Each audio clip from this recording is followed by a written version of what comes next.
ယနေ့တင်ဆက်ပေးမယ့်အကြောင်းအရာစောလူမင်းအကြောင်းဖြစ်တယ်။သူသည်19 AB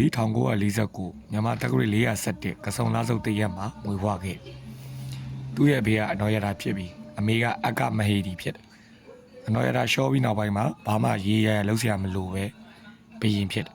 ။ထိနဲ့စိုးစံချင်းကတော့1989မှာ1984ခုနှစ်ထိဖြစ်တယ်။ညံတက်အနေနဲ့ကတော့9နှစ်စိုးစံဖင်ရခဲ့ဆောလုံးကကင်းအောင်ဆောက်ယူကမွေးဖွားပြီးနောက်မော်မျိုးသမီးတို့နိုထင်းအဖြစ်ထိန်းချောင်းပေးခဲ့။သူ့ကိုထိန်းချောင်းတဲ့စော်ကြီးမှာငရမကန်းဆိုတဲ့တာကြီးတယောက်ရှိ။ပြောချင်တာကတော့စောလူ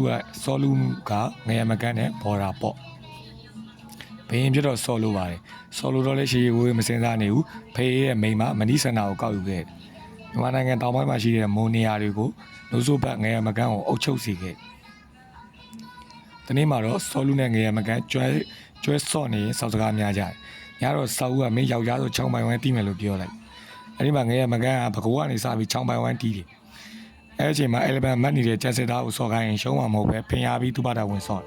။သူ့ဘာသာစော့တော့ငရမကန်းကရှေ့ရချလိုက်နောက်ကချလိုက်လေကချလိုက်တောင်းလိုက်ချလိုက်နဲ့ရှော့တယ်ရှော့တော့တီးတယ်။ပြောချင်တဲ့မက်ဆေ့ကစကင်းမရှိပဲပိုင်ဝိုင်းမတီးပါနဲ့။